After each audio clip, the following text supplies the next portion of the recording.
Jumbo from Masai, Kenya. My name is Phil Brinkmeyer. I'm actually the Director of Ministry Development for Buckner. A few days ago I had the privilege and honor of meeting your folks from Memorial Baptist in Kitale at Seed of Hope Orphanage. And they were able to give me some soccer balls that they had that you had raised in Missouri. And I was on my way to several different places throughout Kenya, including Busia and Kisumu, and then also back into Nairobi. And so I had the great honor and privilege to take a couple of bags of balls that you guys had provided. And as I was traveling through some of the backcountry, the bush in Busia, we had aired up a few of your balls. And there's one story that I told your group the other night. I think it would be very important for you guys to hear too, of the impact a simple soccer ball will have on a child and even a community. We were visiting a foster family outside the village in Busia, and we had the great honor of sitting in with a family, a grandfather. His name was Peter. Great conversation, and he ended up giving us a turkey. And so that was my first turkey I've ever received as a gift. And as we traveled, as he walked us out of his compound of his home that had rafters that were rotting and several mud and straw huts that were around and inside, he had given us a turkey that would be over a month's worth of salary. And he walked us out to the truck, and as I was trying to find a gift in turn to give to Peter, when I finished and I stepped back from the truck and I looked up, I noticed that Peter was hog-tying the turkey with some twine. And I didn't know where he got the twine from. And as a Mzungu, which is a white man or a white person traveling around, I gathered a lot of attention because there's obviously not many that travel back into the areas that we were in.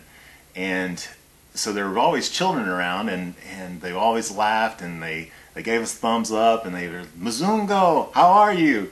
And as I walked out, I saw four little boys there, and I found out where the twine came from. One of the little boys had a wad of paper, and he made it into a ball about this big, and he was using the twine to actually make it look like a soccer ball. So it even had the spots on it where the twine went around it, and it was just when I saw that, it just touched my heart. And Dixon Macedano, our director, and one of our other staff that was with us, like, we can do something about this.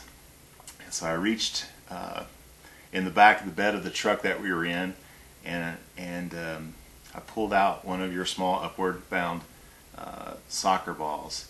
And as soon as that ball came out, those four little boys' eyes just lit up, and a huge smile came on their face, just like it was Christmas morning. As we gave it to these kids, there was something mumbled, and I really didn't understand it, and I had no concept of what it meant. But I saw that in Swahili the staff talked together, and a smile went over their face, and all I knew I could do is to take a picture of these little boys with their brand new soccer ball.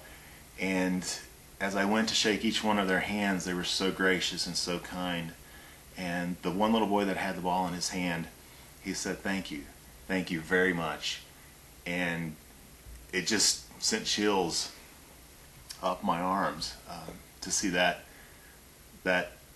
love and that compassion that came from his mouth. And it was one of those chance meetings, and we waved and we smiled and we said goodbye.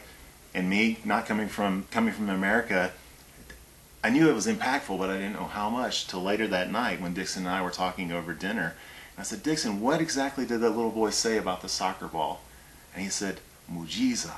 And I was like, "What is Mujiza?" And he said, "Miracle. When you produced that ball," the little boy said, "it was a miracle." And of course that sends chills down my arms just thinking about it. And so he said, "Phil, you just don't understand what that soccer ball did. A soccer ball for these children out here is only a dream.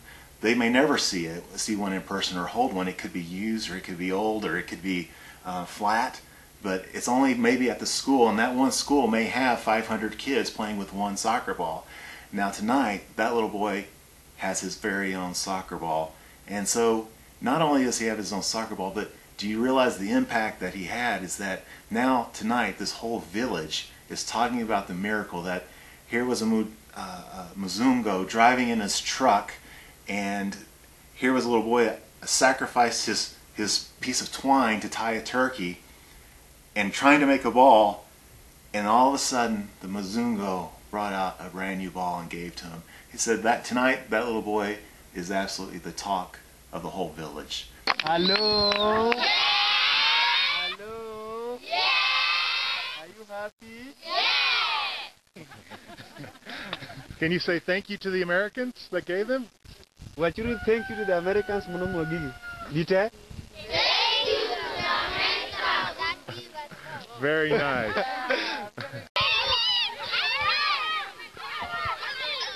So by you guys not knowing exactly what you were doing months ago or weeks ago to provide balls, you need to know the impact that one little ball may have on a child's life. And so tonight, know that you impacted one child all the way around the world, and not only one child, but many, many different children. So I was able to disperse the balls in some of the places that I've just never seen before, and it's so impactful and so amazing. So tonight, know that some of your balls are being played with in the slums of Nairobi. They're playing in Kitale, in the elevation of Kitale. They're playing in the warmth of Busia. They're going to be played with in the tropical moisture by Lake Victoria in Kisumu, Kenya. So thank you guys for providing so much for somebody else that you may never know, but you made an impact on their lives, so we thank you.